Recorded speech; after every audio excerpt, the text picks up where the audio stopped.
Bad Life Podcast!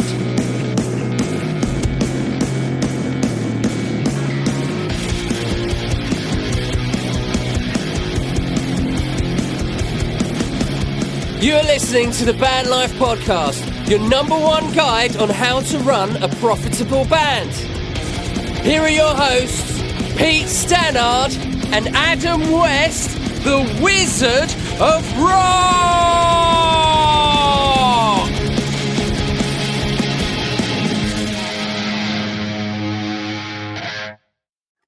Hello and welcome to the Band Life Podcast, episode number 1.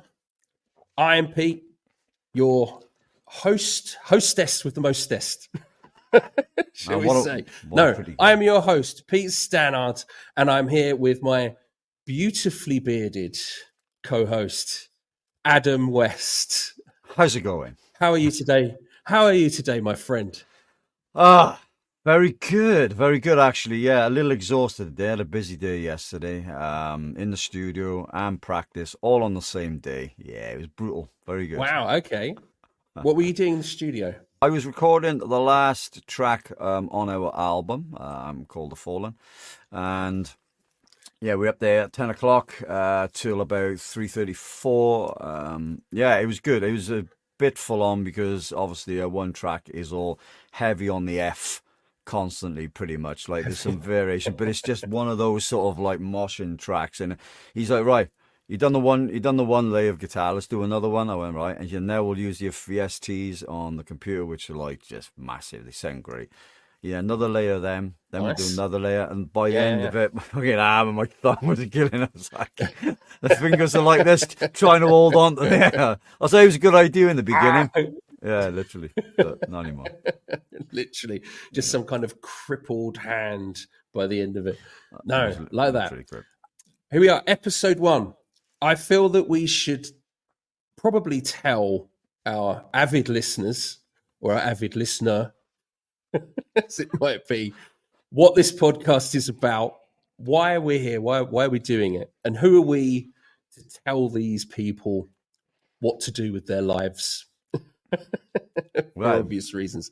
So this is obviously a music-based podcast. We're going to talk about music. We're going to talk about the music industry. But I think what I'm really excited about this podcast is that we're on the ground as musicians. We're in bands and we're doing all of the stuff that bands do, and we've done it for a number of moons, shall we say, in different iterations.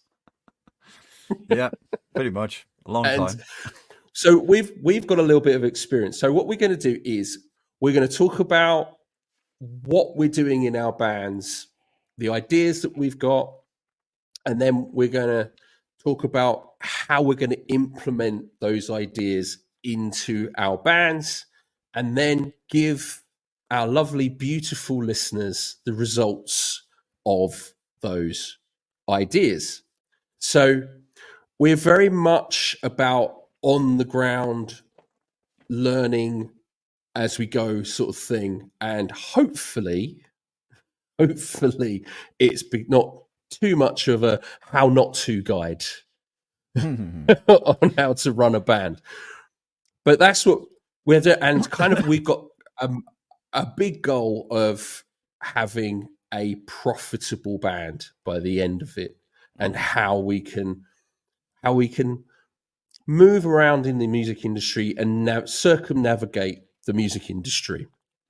Well, you do quite a bit of that through the Instagram and TikToks as well, don't you? Which is how I came on board. I do. With this, yeah. So, I think for me anyway, I'm here purely just because you're going to make me a millionaire, and that's why I'm here. We're gonna world domination from Adam West. It's a selfish attitude to have, but I'm confident you'll get me there. That's not true, by the way. Drag you kicking and screaming into the millionaire lifestyle that I already have. It won't be easy. I understand this, okay? Satire, Huey. It won't be easy. but I'm willing it's to not. endure the pain. It's not exactly. It'd be like dragging through glass and then coals, and at some point we'll get to nice heavy pillows, and all of your dreams will come true, Adam. I'm sure, as will our listeners. So this podcast is for musicians, but I think it's also for anyone that just enjoys music in general, because we are going to talk a lot about music and the music industry broadly as well. Yep. It's not just about how to be a profitable musician in the 21st century. And I think that's really important as well, is that lots of artists have a 20th century mindset, whereas they need to kind of bring themselves a bit more into the 21st century, especially around things like streaming and music and that sort of thing. But we'll get into that as we get into the podcast. I don't want to give too much away, to be brutally honest. Well, I think just look, if I like getting people to gravitate towards what it is we're doing. If I want to listen to a podcast, I want to be educated, and I want to be entertained. So as long as we give people an idea of what we're going to be talking about, and is there any benefit to what we're doing, or is it just two guys chatting away? So I mean, obviously Joe Rogan has obviously pushed the podcasting world to where everybody's doing it now and talking about a whole host of stuff. So it's really difficult these days to start a podcast where people really want to tune in to something. And unfortunately, as you've experienced, there is the 4 to 8 second generation of watching videos and doom scrolling. It's something that is quite frustrating for both of us when we're editing and trying to push our craft onto the general public. So for me anyway, I certainly would like to be able to engage people and bring them to a podcast where they want to be educated about what is going on with the music industry. I certainly do, which is why I jumped on board with you. So it's going to be an education tool as well as something that's a bit entertaining at the same time. So you can, I mean, we've already done like some podcast stuff, which will probably be in the unseen and unedited section, which is a lot of laughing and fun, which is what it's about, because you got to be entertained at the same time, right? It's not all like, oh, we're deadly serious musicians, and it's well, we don't talk about anything else, we're just two normal guys, right? And we lead normal lives, but at the same time we're quite frustrated about the way the industry is, how to navigate through it, around it and in it. And as I said to you previously, if you don't at least try and adapt to where the music is today, you'll get left behind. And definitely, it's a quote by Nick Holmes from Paradise Lost who said it, because he was asked about the albums that they'd done over the years, and I think there was I'm pretty sure he quoted it. It was either him or Tony Iommi, I think, where it was like, well, if you don't adapt to the era and the time that you're in, you'll get left behind. So it's very difficult, especially your band is in a niche of a particular genre of music, death metal, doom, or what have you. It's because it's like, how do you survive the generations if you're going to start now? You don't know how the music is going to go. You go from we got the 60s, 70s, and 80s, and there's pop and there's glam. And, if you've got a band that's managed to navigate and survive and do successfully well all the way through that's quite an achievement, right? So, and it's definitely, and I think Paradise Lost have managed it. They've gone from death doom to electric pop, and the music still sounds good. It don't sound crap at all. And I think hopefully both of us can talk about that through the podcast, so at least people get an idea of okay, so this podcast could be informational, it could benefit me in navigating the music industry. How can my band do well, which is where yourself comes in, and there's just I'll just offer my good looks to the podcast. That's about it, really.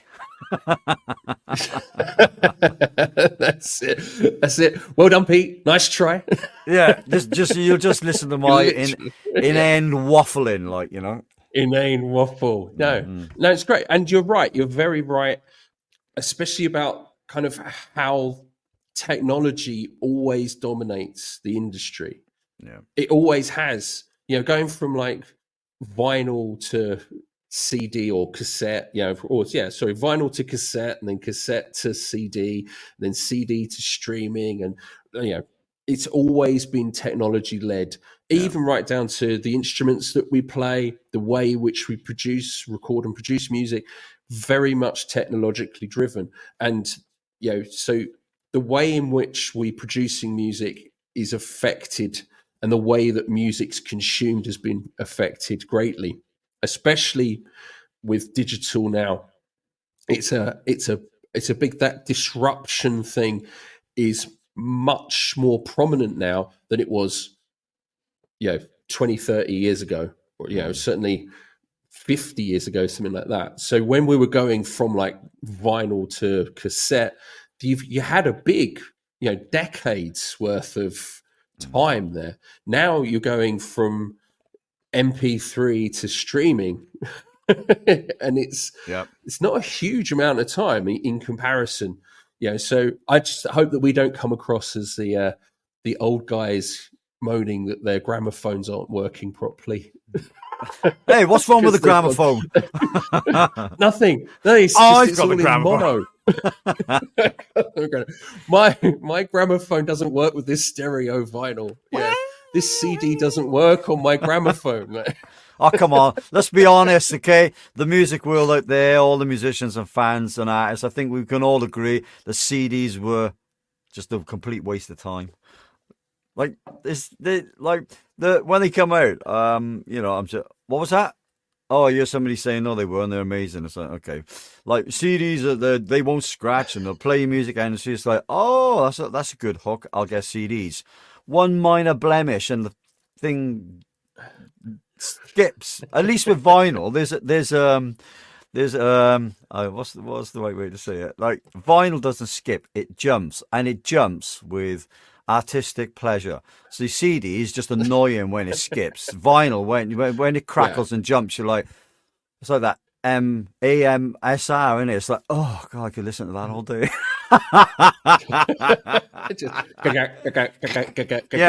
When it doesn't move anymore. Even just that cracking, you're like, here comes a skip. Oh.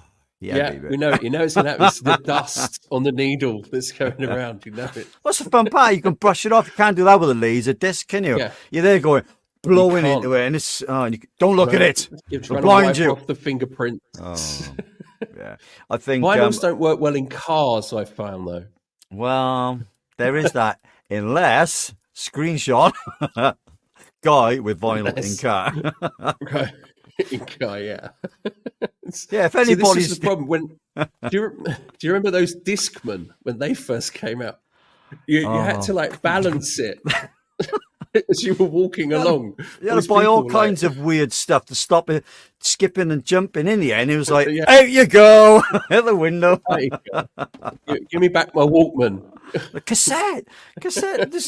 I mean, I go on down here. You can't quite see it. It's a Philips cassette player, right?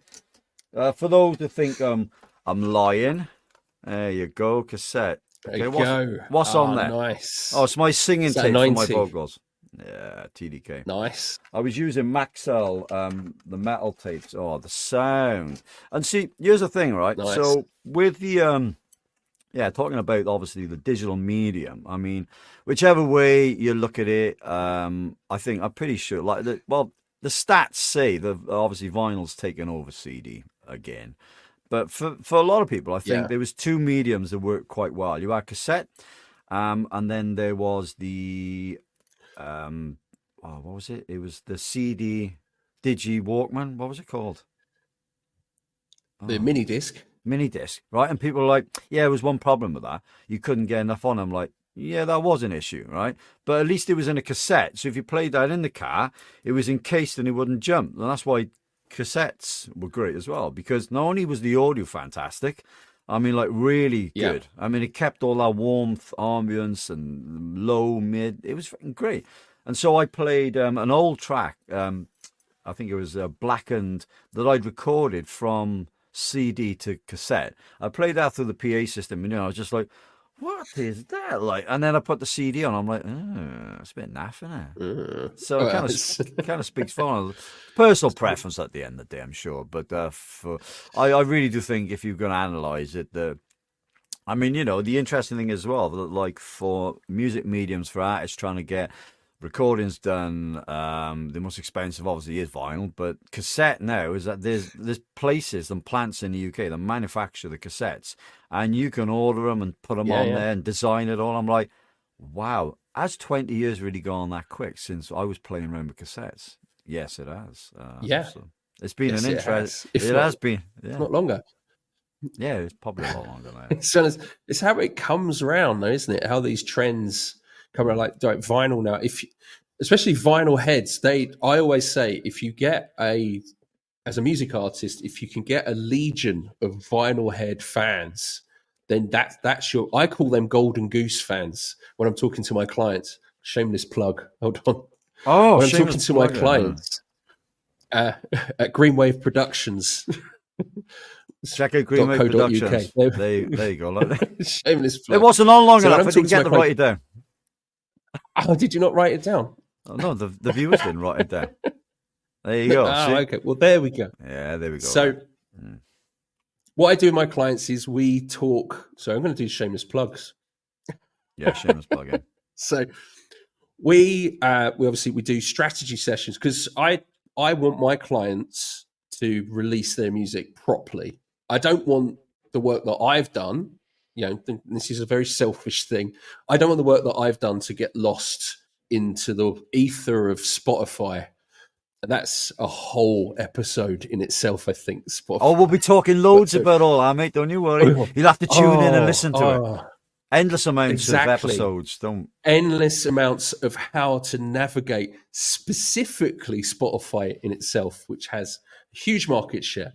But what I do with my clients is we sit down and we work out how to release music properly, not just kind of, I'm just going to release my song and put out a post on Instagram about it and hope that people will go and listen to it. And we'll even talk about things like music videos, which we've discussed before. I was hoping you'd bring it up. I really was. I can't wait to talk about it.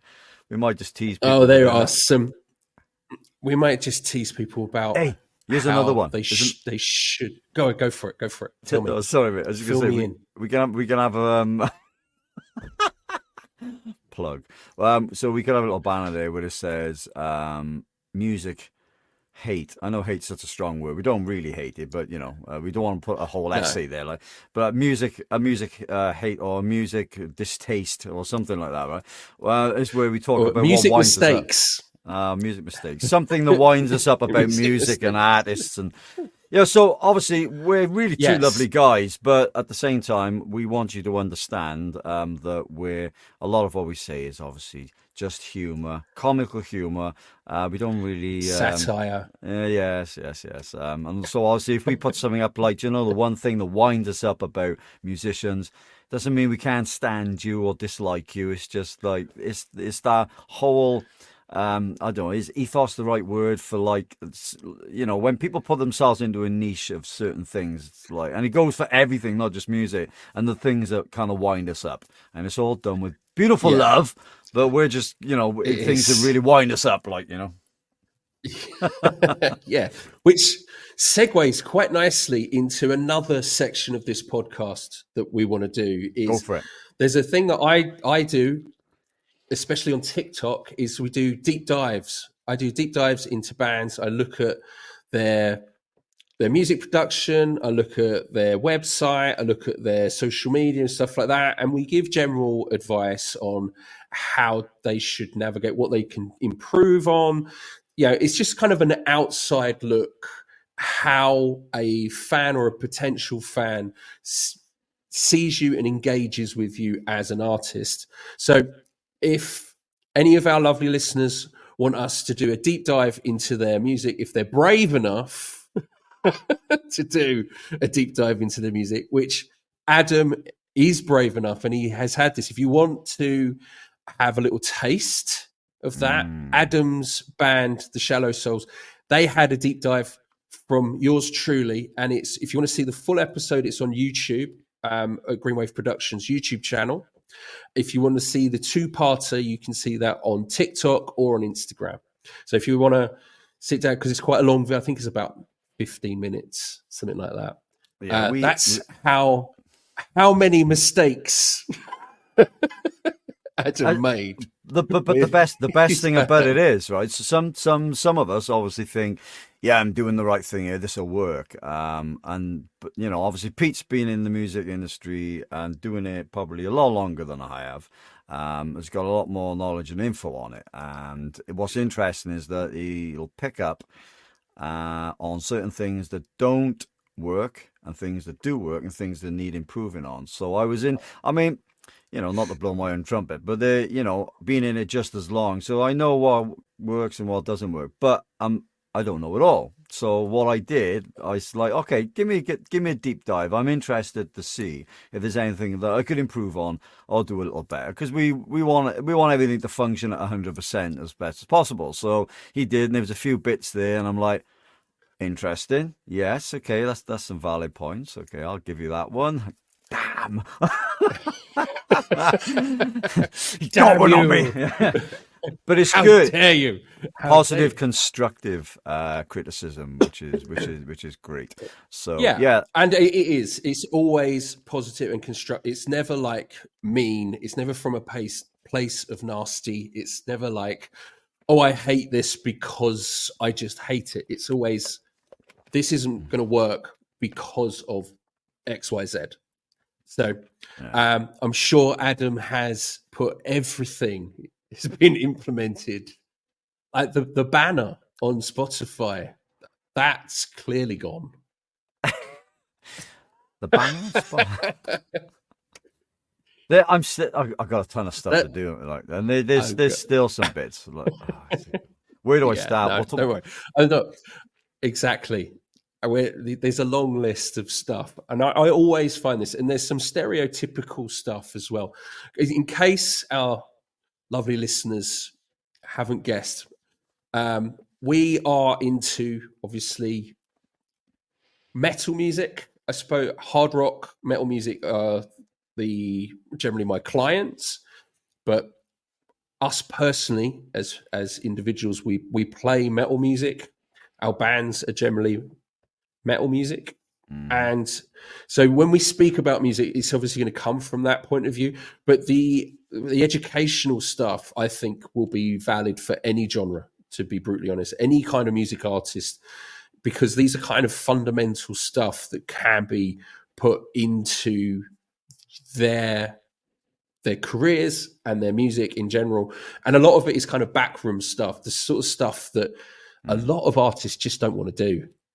To be honest, they just kind of, I just don't want to, I can't be asked to do it. Well, so, and plus we've got to go on. No, carry on. Go on. No, I was just going to interject there by saying, making reference to some of the TikTok and Instagram videos that you do. So if you're following Pete on TikTok or Instagram, then go over and do that, because a lot of his videos on strategically helping people navigate, in short, video consumption form, certain parts of the industry.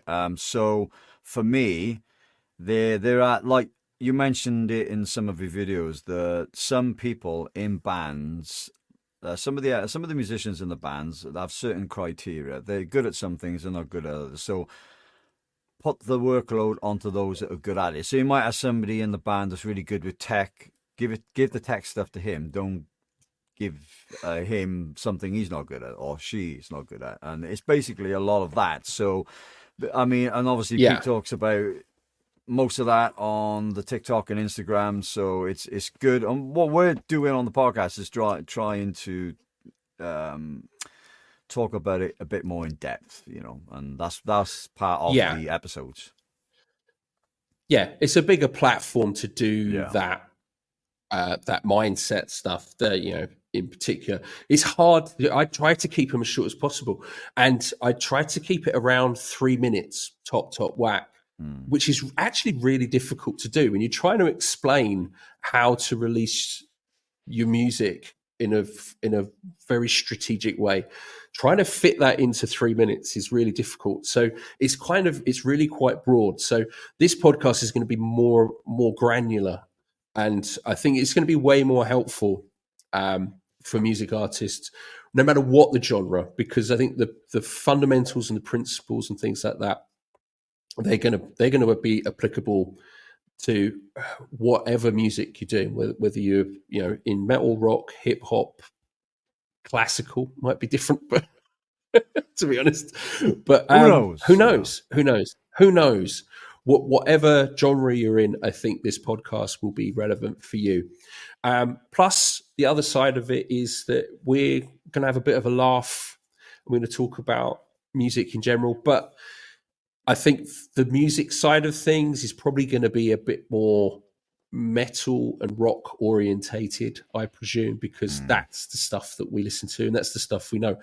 But that's not to say that there's not going to be parallels. So if we're talking about a band like, say, Metallica, for instance, their career there might be universal themes about their career that that an 80s hip hop artist have. So someone like maybe NWA or Cypress Hill or Ice-T or something like that, there might be parallel universal themes there that people can take away from and go, okay, well, that's how that worked for that artist. And maybe applying those sorts of strategies and those thought processes and those mindsets will be really helpful. But who knows? We'll see how these things pan out. So from an educational point of view, I think this is going to be great for everyone. From a discussional point of view, especially the music industry stuff, I think it's going to be really helpful as well. So, for example, I think the next episode we should do a bit of a hot topic at the moment, and we should talk about AI, music AI, and how that's going to impact on the industry. And I've kind of got an idea about a specific. It's a big one to talk about, and it's a very hot topic at the moment. Whether it's right or wrong or indifferent or just something that everyone has to live with, that sort of thing. But I think that's going to be episode 2. Okay. So this is our just to drop that little bomb on you there, Adam. You tease. So this is basically introduction to the Band Life podcast. Then there's episode 1, and episode 2, just to tease you a little bit, is going to be AI in the music industry. AI and how it's impacting on the music industry. But we're going to talk about a specific company. Because I don't want to be broad. I don't want to be too broad with it. Because I think if we're really broad, all we're going to do is come down and it'd be like, oh, it's going to ruin everything. No, that's fine, mate. I can't wait to tune in to that one myself. Yeah, I can't wait to be there. Okay. But there are notes for you. See, a man who plans ahead. See, this is why I like Pete. So, since this episode is talking about ourselves and what we're doing, what we're into, and basically an introduction to something that may very well interest some people, everybody. Then, so everyone on this platform listening to us. We are the metal gods. Yes, the metal god. On the next episode, we're going to be talking a bit like this, so it's very, very metal. Very metal. That's how we scream every line. Can you scream everything. Good evening and welcome to the Band Life podcast. Are you feeling metal today? Can you imagine that? An hour of talking like that. Oh, my God. Oh, God. Constantly, I don't know how these singers do it. Well, maybe I could give you an education lesson on that. Go for it. Go on. Yeah, not doing it now. That's another episode, Pete. Well, not now. Okay. No, yeah. That's a whole other episode. Yeah, it's a death growling. You say about being the art of death growling. You say about being in character. I always kind of think that these metal artists, like Marilyn Manson, does Marilyn Manson dress like Marilyn Manson when he's doing the ironing or the hoovering? Could you imagine walking by his window and there he is, like, quivering with the big thing on that thing in his mouth. Yeah. Yes. Just a bit. Well, it. it's a fascinating conversation, because I know Alice Cooper for a long time spent a lot of time in character, and this tends to be the problem when you go on stage. You present a persona, a character, a figurehead, a personality that sometimes stays with you even when you leave the stage. I mean, at the end of the day, you're there to entertain people for the first and foremost. I mean, you go to a gig, you want to listen to music, of course. We'll also be talking about the annoying things with people in the crowd. That'll be on another episode. So, yeah, you know what's coming with that one, don't you? I wonder where you're going to go with that one, Adam. Yeah, I wonder. Yeah. Stay tuned for that one. So, yeah, and I think, for the best part, people, they want to be entertained, and then they get a bit more engaged, and that tends to be a lot of hard work these days.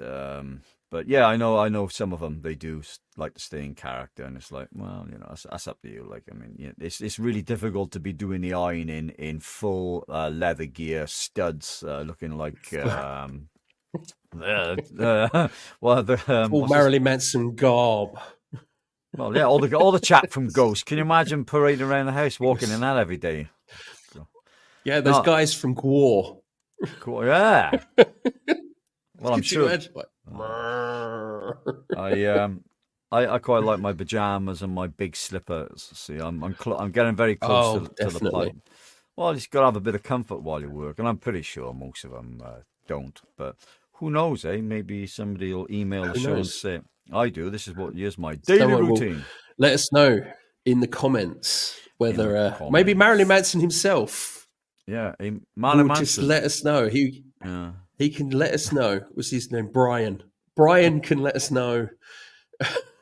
I think he's in full garb when he's sorting out his washing. Or maybe he probably has someone to do his washing for him, to be brutally honest. No, I don't know. I'd like to do my own pants and socks. Maybe he doesn't wear pants and stuff. Oh, God.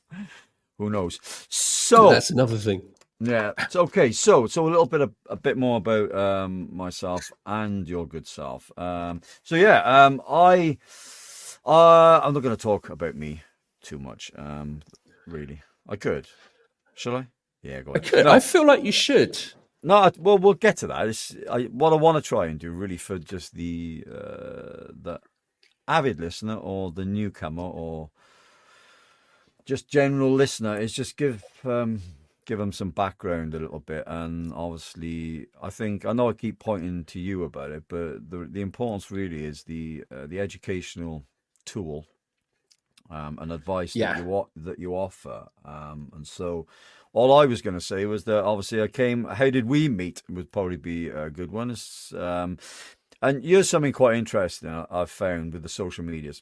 I heard, and I was one saying this myself, there was periods for a couple of years ago where people were like, I'm on TikTok, and I'm like, TikTok, I just fucking can't be arsed at TikTok. Like, and I used to slag it off quite a lot, And what it taught me a valuable lesson, because the reason why I slagged it off a lot, because for want of a better word, and the same with Instagram, that's if you were first on it, that's all you would get is tits and ass all the time. And I'm like, yeah, it's not really why I'm on you.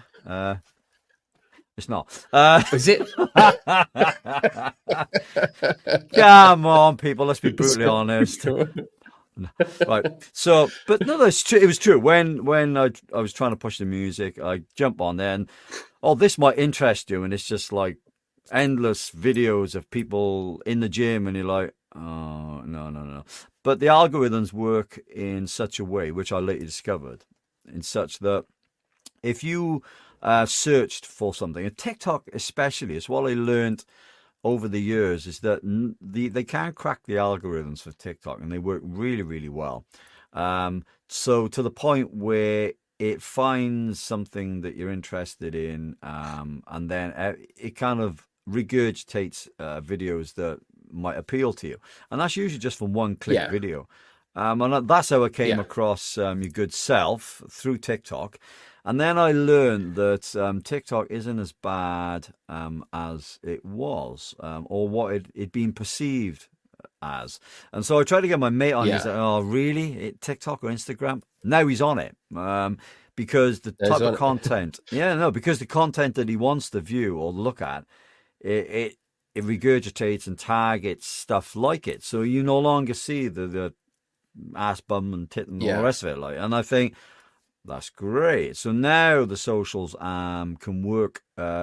And they've worked so well for me, especially when you use them correctly. Something we can discuss later on in podcast episodes, because I know you touch on it in what you do on your socials. And that's how I came across your good self. And I'm like, oh, well, this is good information. It's not very often you get it. I find a lot of videos from the Instagram and TikTok socials. They're, like you've said, a lot of it is like, come to me, I'm the expert, I know what I'm on about, I'm going to tell you. And you're like, and then you end up doing the 4-second doom scroll, the 2 hours later. It's really bad. But at least with your content, I gravitated towards it because I was like, this is informational. This guy seems to know what he's on about. I checked you out, and I'm like, okay, well, this is good. Well, it deserves at least, more than just a heart, follow, leave some comments at least, because I know myself it's hard work. I've done the podcasting before with other presenters, been in the music just as long as you, and I find that the biggest problem is engagement. So yeah, that's pretty much how I came across yourself, and I found that TikTok had some beneficial qualities, and I suppose it's how you use your tools and the platform at the end of the day. So yeah, I mean, definitely. Here we are doing a Band Life podcast in a short period of time, and I just think it's important for other people, musicians and artists, to think about what it is that can help them navigate the times that we live in. And this is why I think it's important that they'll check out the podcast and listen to the episodes, because they will help. And like, we're not getting paid for this, but we love our craft. Disclaimer: we love our craft. We love what we do. Well, no. I'm a social person. I like socially interacting, and I think it's important, because one of the biggest moans. But obviously, when I started off back in 2019, I wanted to, the long and short, I wanted to run some festivals. Right, I wanted to do a two-day festival, Friday and Saturday, and I wanted to put on. So, is that when the Shallow Souls started? Was that when you formed that band, or were you formed long before that? Oh, long before. Well, I started it back in 2004 officially, and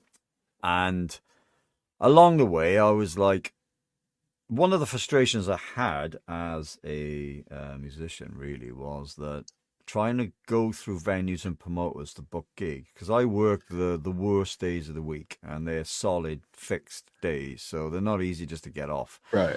And I was like, right, okay, so it's really difficult to get the gigs, and there's a lot of bands I wanted to see that are on the circuit, so I was like, right, okay, I'll give this a go. I'll start up a page on Facebook, the Gothic Doomfest, which is still active. It's currently under a different name because of some other work I was doing. But I was like, right, okay, I'm going to put these bands on in the genre that I like, and I'll basically get front row seats to watch and listen to these bands and push, plug, and support them, like, because why wouldn't you? But the trend you tend to see today, as you've noticed, is a lot of it is like, well, I'll do it, but it's really about me. And it kind of infuriates me quite a bit. If any of us in the underground scene are going to progress, at least, it's like, you really got to do a lot more than pop a like for the heart, or a thumbs up on Facebook. It's about, I know some bands do it. They create a community on the platforms, and it's purely a group that you just go into and you build your community that way. And that's really great. And I've got to give band Pantheus a thumbs up for that. They have a group on Facebook, Pantheus Ramblings, and I like what he's done there, because the thing is, like you've mentioned, some of your short videos, is that they like you to stay on them platforms, don't they? Yeah, definitely. Yeah. Oh no, yeah. That's what that's what every social media platform wants. They don't want people to leave, and this is kind of one of the biggest problems that artists have is that you're directly in conflict with the platforms because you're always asking people to go somewhere else because the platforms don't put music out. So you want people to go and listen to your music, but the platforms don't want people to go and listen to your music. So whenever you say something along the lines of go listen to my music here, the platforms are going to suppress that because they want people to be advertised to. And it's one of the biggest issues, I think, that that any artist has when it comes to promoting their music on social media. Yeah, so, and that's oddly enough, that was something I learned from you. I was like, okay, well, when you look at it logically, it makes a lot of sense. But on the forefront, you think, oh, you're doing a good thing. We're all supporting each other. It's like, no, these platforms, they want it to stay on their platform. And I think with regards to the creating like groups and communities on these platforms, I think that works because it's like, oh, there's people engaging on our platform. That's great. They're not going elsewhere. So that's something that, you know, I'm sure we'll discuss in later episodes about keeping people. Will. Do you want a cheeky tip? Should we give our listeners a cheeky tip about social media? You're giving away free stuff. What do you reckon? Yeah, go on. I'm giving away a free tip. Okay, free tip. If you've got something to advertise, don't tell anyone that you're doing it. What you do is you put a post out saying, we've got music coming out, but don't say, go and listen to it on Spotify, right? Don't do that. What you do is then you message all of your network of people separately, like say text message or whatever, literally asking them to comment, well, where can we go and listen to your music?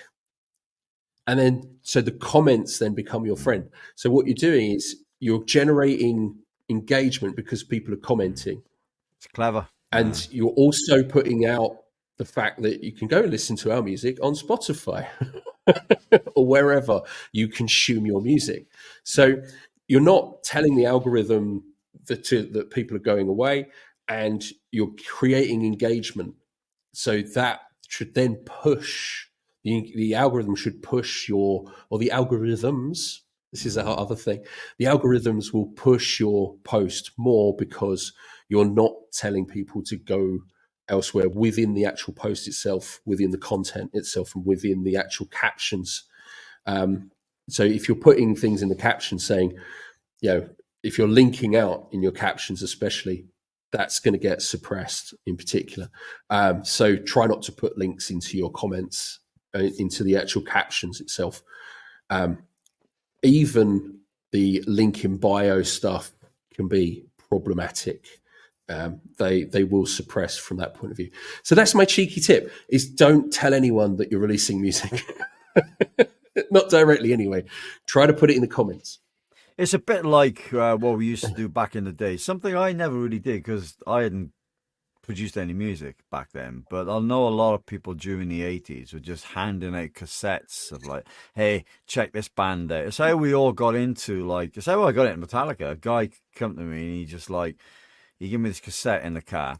And like, he wasn't the type of guy you would have thought would listen to this music at all. Like, you know, you looked at him, you'd have gone R&B for sure. Like, you know, and I was a flash car, and he was just like, have a listen to this band here, Change Your Life. I was like, okay. And it was just like a cassette with like written on it, Metallica. I was like, okay, pop that on. It was the Black Album. And I was just like, and it did change my life. It was insane. And then I met some in college, and they had the black T-shirt on with them all on there like this, and I'm like, oh, I'm listening. That's great. And he was just sonically so well produced. And that's something that you talk about in later episodes as well, is the production and quality and stuff like that, which is great. Yeah, so because if you're producing music, you have to have that production quality. Because if you're releasing music, you have to have the production quality because you're standing next to these people. Yeah. Pre-production in particular, that's how we really sort of drill down with my clients. So a shameless plug with my clients. Peach clients. We do huge amounts of pre-production, and we sort their sound out. We get everything, all the ducks in a row, and then we shoot those ducks. Not quite literally, but we shoot them. No, it's not real. Just to make sure it's not real. It's not real. It's not real. We're not actually going out killing ducks. No, we love ducks. We do. We love ducks. They're beautiful birds. We have metal ducks here. Metal ducks. I will show you my duck later. Oh. Yes, I said a euphemism.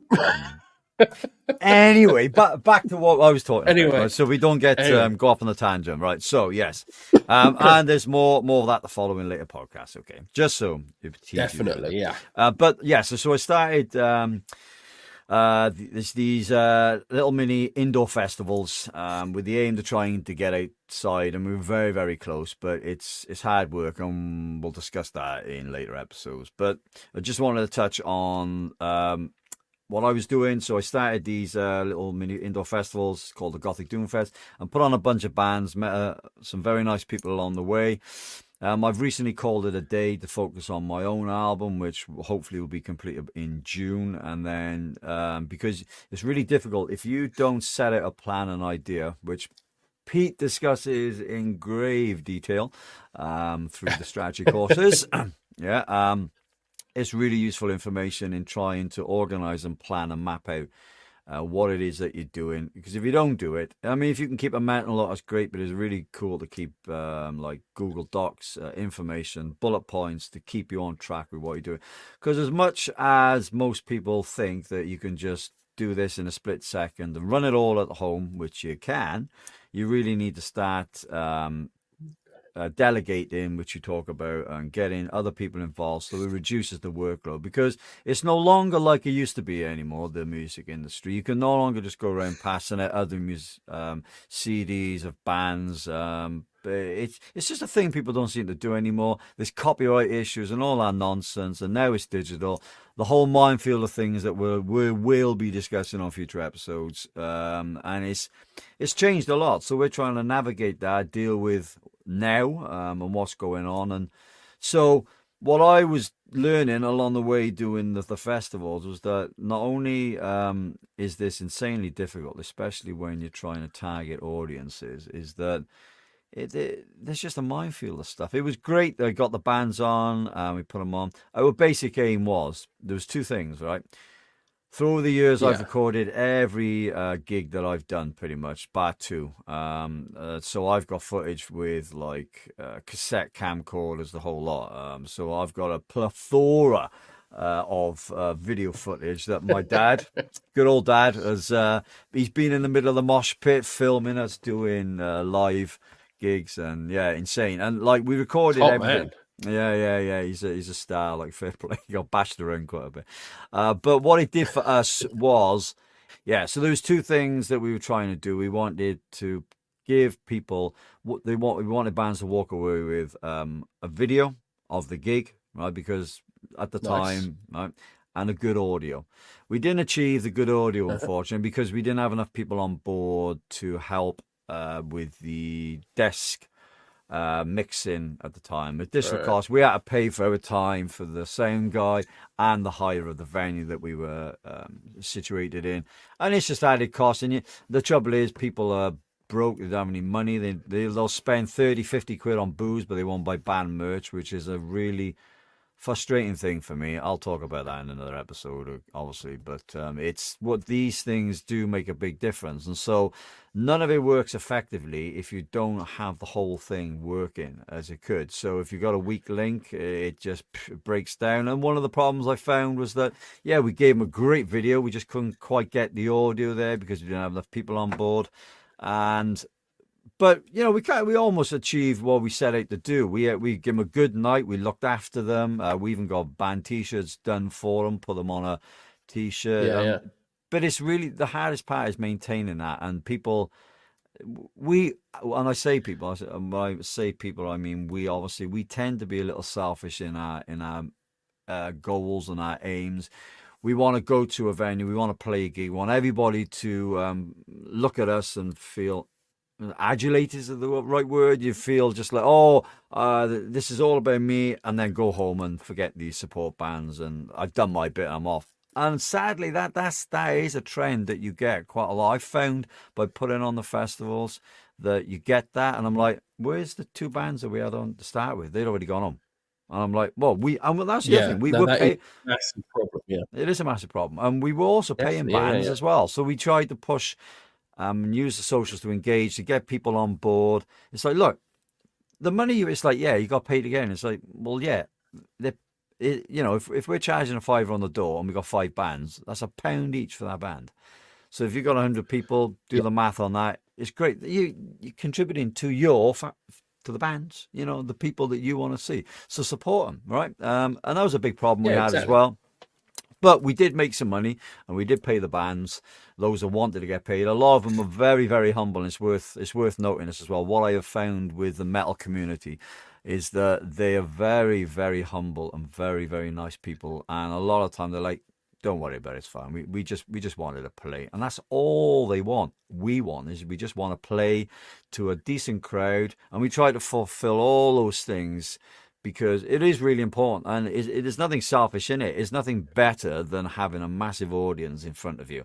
And we'll talk about how that's changed and what people, venues and promoters are doing right now in another episode, because that tends to be quite frustrating. So anyway, that's a little to be a thing. Yeah, that's a little brief about me and what I was doing. And obviously, I got my own band just like Pete has, and we've been riffing away at it, trying to do our thing and practice our craft as well. So we don't just sit here and talk inane drivel. We are busy behind the scenes providing for families and trying to keep things up and running. So and one of the key things, just before I give the mic to you, because I know I've rambled on a bit, this is why we're together, is just to try and help each other out and other people to try and get a bit more out of what we're doing. Right, I'm done. I'm finished talking. You're too. Done. Westo, go to the corner. Bye. So if I'm going to ramble as long as you, I need to start from the very beginning. I was born on a very rainy day. No. Was it raining? No. I was born in June, so I don't know. So I was barely. I was barely there. You got to be born in the winter, mate, to be proper metal. I was born in November. I'm a winter metal. A winter. All of my children are born in the winter. So and you're a summer. I don't know what that says about our fertility. I don't know. They will surpass you, mate, in metal greatness. In metal and rock greatness. Yeah. We were obviously bored in summer. So come on in. Tell the world a little bit about yourself and not your bedroom. About myself? Yeah. No, my bedroom. You don't want to hear about my bedroom. No, we don't. We don't. This is a podcast for families. For families. Family based. It's how to make families. How to make metal family communities. There you go. Okay, exactly. Go on in. You've got the floor, sir. I'll shut up. I've got the floor. So who am I? I'm Pete. I work as a music producer. I produce all day, every day, metal and hard rock music. Yeah, you don't stop, do you? I don't stop, no. I'm constantly producing music every day. Every single day. That's what I do. That's what I do for a living. So I run a company called Greenwave Productions. I don't even call our studio a recording studio. We are a music production studio because we cover everything from pre-production, recording, mixing and mastering, and release. And all of our pre-production and release strategy stuff, we do that completely for free because we are giving back. And I say we, I mean me. To be pretty honest. It's all about you. So it's all about me and nobody else. So, but obviously we need to keep the lights on and all that sort of stuff. So we charge for music production, but that's it. But it also comes from a place of selfishness because I want my work to be heard. So my success rests on the success of my clients. And it's a weird kind of paradox from that perspective, is that I could do really good work and then that music could go out and it could just go nowhere. It could be the best band in the world. We could write the next Sgt. Pepper's, but if it's not marketed and released properly, nobody's going to hear it and nobody cares. And I think this is one of the things that artists need to get their heads around, is that nobody cares about your music as much as you do. And that's it. That's one of those things. So that's where I've come from with Greenwave Productions. Very much a case of, we're going to record and produce great music, but we're also going to help you release that music. So that's kind of the mission of Greenwave Productions. Me, myself, I've been working in the music industry now for longer than I care to. Come on, be honest. Tell everybody. 20, probably the best part of 25 years now. Yeah, good man. I started as a session musician, and for the last 10 years or so, I've been producing music. Now, what a lot of people say is, well, you must have worked with some really famous people. And I always, no, I haven't. I've worked with some fame. I've worked with the BBC. I've worked with production companies. I've worked with record labels and things like that. But anyone particularly, have I worked with Taylor Swift? No. And I think my point for saying things like that is that a lot of artists seem to think that if they're not the next Taylor Swift, then there's no career to be had. And the reality is, you can actually have a really good career and not be, Taylor Swift, if that makes sense. I always liken it to, well, yeah, there's the Premiership, but there are other leagues, and there are professionals within those leagues that are still making money and still providing for their families. They're paying the mortgage, they're putting a roof over their head and clothes on their back and all that sort of stuff. So that's one of the reasons about me, and about why I wanted to do this podcast in particular, was because, going back to the whole TikTok thing, I was quite an early adopter of TikTok. I got into TikTok where there was still the teenagers dancing around doing that. But because I heard that this is going to be a future thing, a future technology, and I know the music industry is very much about technology, and especially the promotion of music. So I thought, okay, I'll sign up to an account, and I'll just have a little look and see what's going on. And I was scrolling through, and obviously there was a lot of the dancing and all that sort of stuff. But then Metallica popped up, and then the Beatles popped up, and the Foo Fighters popped up. These big name legacy acts popped up. I was like, okay, this at some point that's going to filter down, and I need to get on top of this and try to work out what I'm doing with it and how to find it. What is my place within this app, within this structure? So I went with the educational side of things, of how do we release stuff? And rather, because what I could have done is just done what every other producer or engineer is doing. It's like how to EQ a guitar, and all this sort of stuff. But there's tons of that on YouTube. But what I found was the educational stuff was really generic. It was just like the sort of stuff that you could Google and just sort of spout off about. And that's one of the fundamental things that I think this podcast is going to be really good for, is that it's not going to be generic information. It's going to be tried and tested, because the stuff that we're doing is going to be put into our own bands. The stuff that we're talking about is our own bands. So, and our viewpoints on our own bands are slightly different, because Adam, you're very much kind of a DIYer aspect with the Shallow Souls. You're very much, I'm doing it all. I'm very much in control. Whereas with my band Crucitrix, we're very much, let's get as many people collaborating around this. Let's build a team up and have as many people doing that as possible. So for example, we have a social media guy that does all of our social media. And we're currently sort of in the testing phase of that. And it's actually been a really good. I was actually on our Instagram this morning, and we've got like 389 followers, and we've only put out 6 posts. Wow. So, and we're really inconsistent with it.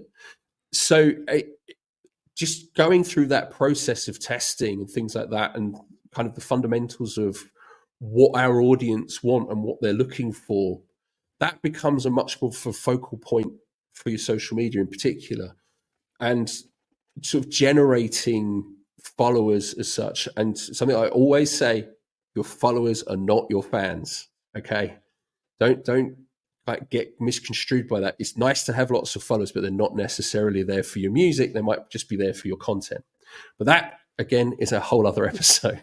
Yeah, which I'm really looking forward to getting into, because it's really important. Yeah. Yeah, and it's an important mindset to have. It's nice to have lots of followers, but it doesn't necessarily transcend into fans. But I think the main point here is to kind of look at your social media from that lens of giving. And most artists come at it from a lens of, what can my audience do for me? Go listen to my music, watch my music video, go buy my merchandise and that sort of thing. And that's not how it should be approached. It should be approached far more from a point of view of, how can I entertain you? How can I engage with you? How can I build a community around what I'm doing and have you engaged within that community? Things like that. Yeah. So that's where I came from with the educational stuff that I do on TikTok. Is my main focus. I try to be a bit more focused on Instagram, but I struggle having the bandwidth. So that's why I came from that point of view with the band stuff and this podcast in particular. I wanted us to actually put our ideas, tell the listeners or the YouTube's people, if you're watching on YouTube, what the ideas that we've got around our bands, and then we can tell them the implementation of what those ideas are, and then later on we can give them the results of those ideas. And if it works, great. If it doesn't, then it doesn't. It's one of those things. But you never know until you try. And a lot of this stuff is testing, test everything that you do. And then you analyze what you're doing and reflect on that, and you pick out what's not working and you double down on what is. And sometimes it's a small element that is working that people don't double down on. They see it. If it's like an 80% failure, they're like, oh, it's gone. It doesn't work. Whereas instead of going, actually, you've got 20% there that did work. So how can you improve on that 20%?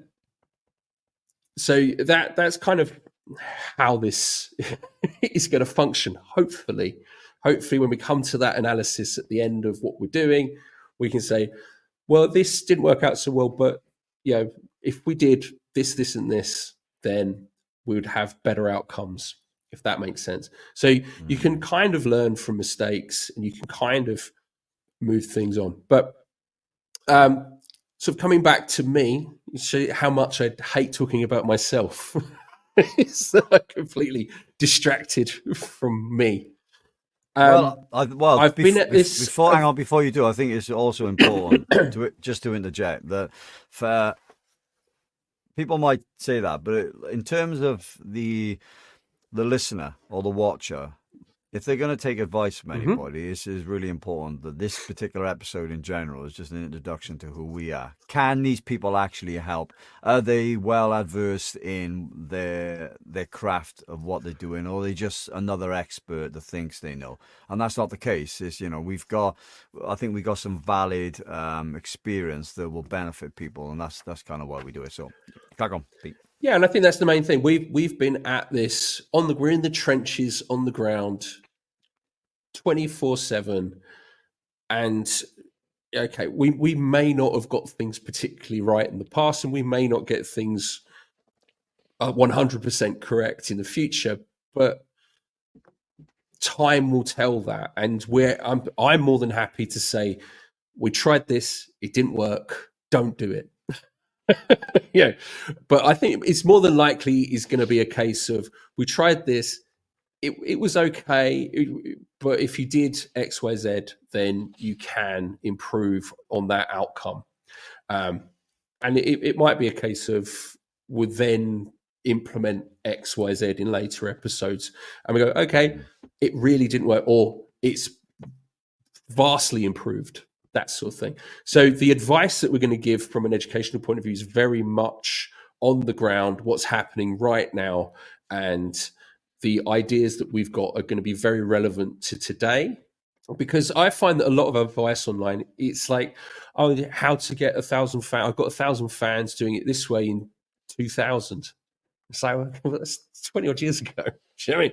So everything's changed, especially when it comes to social media and stuff. It's like how to get 1,000 followers on social media. If you're seeing something that's even 6 months old, it's going to be irrelevant because the algorithms have changed. It's the same with Spotify. Any advice prior to January of this year about Spotify is completely irrelevant because the algorithms changed. The whole model of Spotify, for example, has changed. Yeah. The royalty system's changed. The way in which the minimum amount of time for a song has changed. The Discover stuff's all changed. The whole platform has changed, and it's going to change again because, as a little thing, Spotify Clips is going to be coming into it to try and offset TikTok music. So they're going to try and get into short form video. So while TikTok is going after YouTube, Spotify is going after TikTok because they're becoming very much, and TikTok in particular, becoming very, where they've launched TikTok music in Australia, they've outstripped Spotify now. So I didn't know that. And it's something that is really kind of something to keep an eye on, being an early adopter. And I think I think it goes global in June. Interesting. Just as a little hint for you there, if you've got your music coming out in June. Battle of the music and the socials, isn't it? Yeah.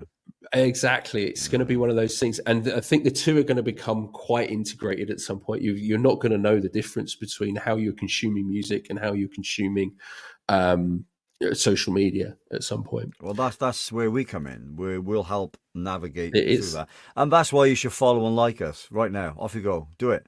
Yeah, there you go. Do it. Yeah. Subscribe. There it is. The famous subscribe and like. Yeah. Yes. We know the Band Life podcast. That's right. There it is. Look, if you're listening to this, then you need obviously if you're listening on Spotify then you need to tune in to a YouTube channel or whatever it is we're going to be putting this and have a look at what is on the screen. But yeah, I suppose that's why we're doing what we're doing, is because there's not a lot of people doing it, and a lot of us are flying blind. So it's why I gravitated towards Pete, because I think he's got a good angle on what is going on currently. And if we are to survive and practice our craft, we do need a bit of help navigating the minefield that is ahead of us.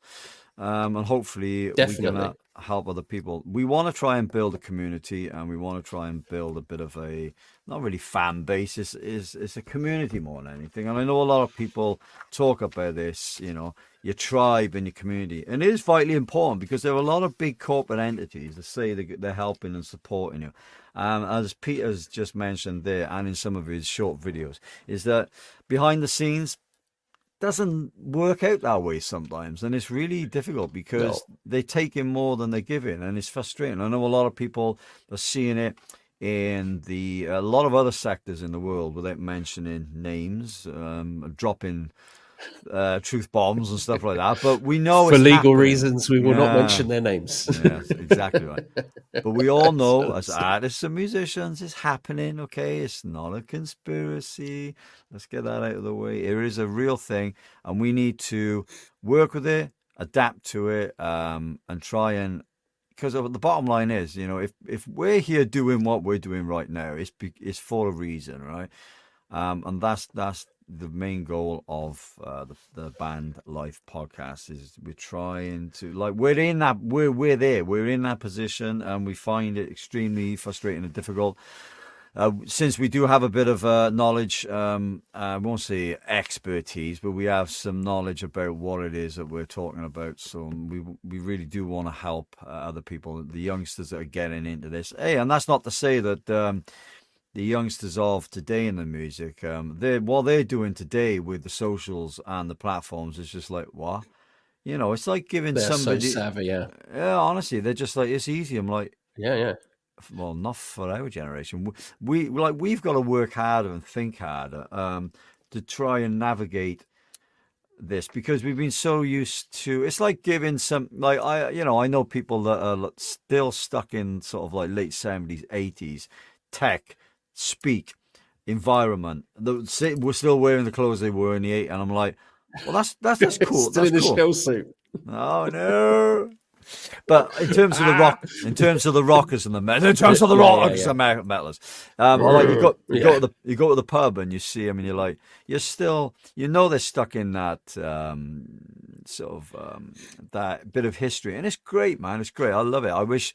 I don't wish, but it'd be nice to go back to that time for again. But it doesn't mean that you can bring that time with you into today. It's just sometimes what happened then doesn't necessarily work with what's happening today, and that's where we come in. That's what we're going to try and do, is help you get through it, because it is important, because we're there, we're doing it, and it is difficult at times, and what did work, like Peter said, doesn't work anymore.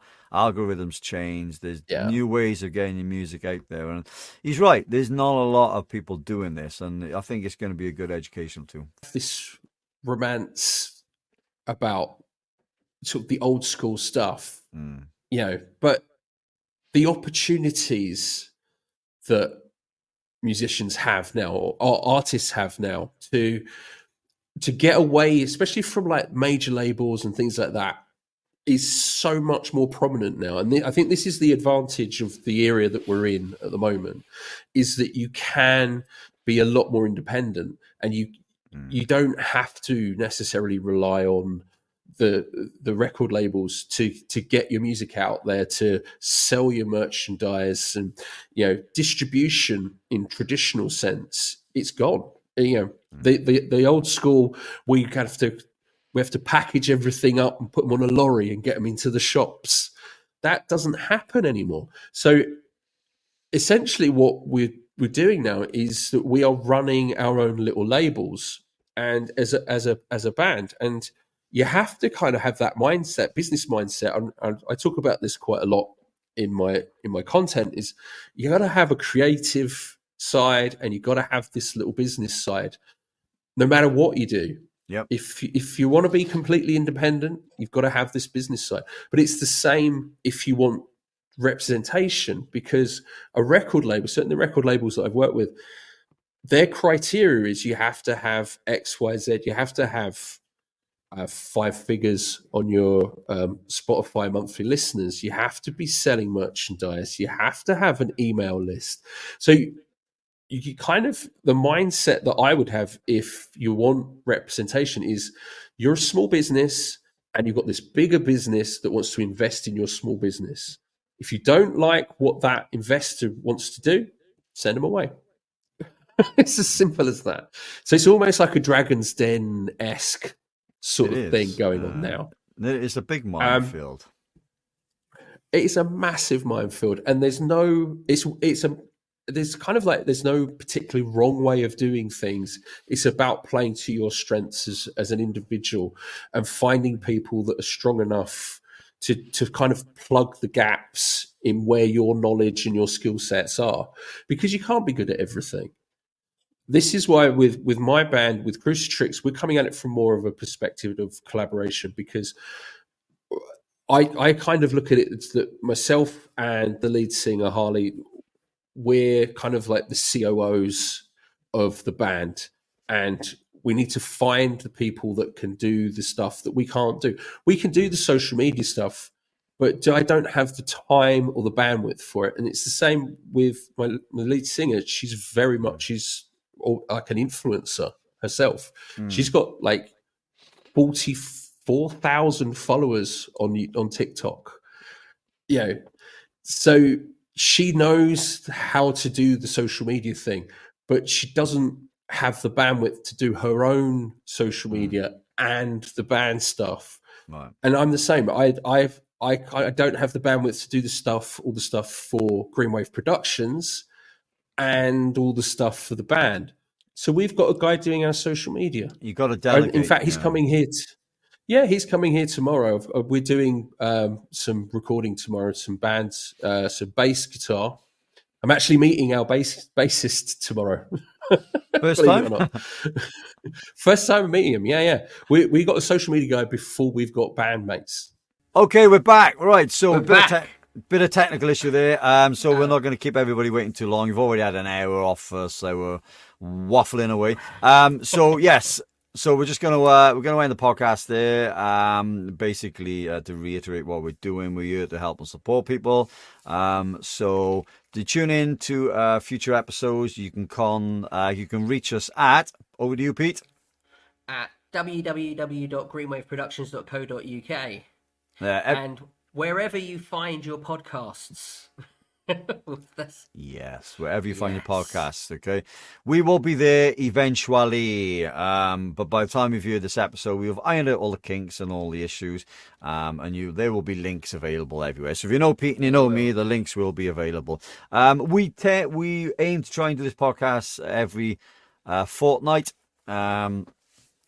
and if not, it'll be once a month, but the aim is once a fortnight to give you nice regular content, which both of us are very fond of indeed. Yes, definitely. Okay then, so anything to add, Pete, before we go? No more shameless plugs, do you mean? We've done all that. We'll have fancy intros and fancy more tickets and fancy more links as time goes on. Okay. All the good stuff. But yeah, I just want to thank especially the early adopters of this podcast. If you've made it this far, thank you very much. We apologise for any technical issues we may have had. It happens, and they will be ironed out as we go. But thank you for listening, or watch if you're on the YouTube. That's how old people say YouTube. If you're old like us, if you're on the YouTube, thank you for watching and seeing our beautiful faces. Yeah, we're not just pretty faces, and we don't have lovely voices. We can go out. We need to work on that one, Pete. We will. We will work on the growling. It was a bit kind of. It's apprehensive because we don't want to piss the laptop off at the end of the day. The laptop. We do not. But such is life. Okay. So a big thank you for listening and watching us, and we will hopefully see you very, very soon. And be safe, be happy. That's what life's all about. Indeed. Thanks for watching. Cheerio. Thank you. Bye. Bad Life Podcast!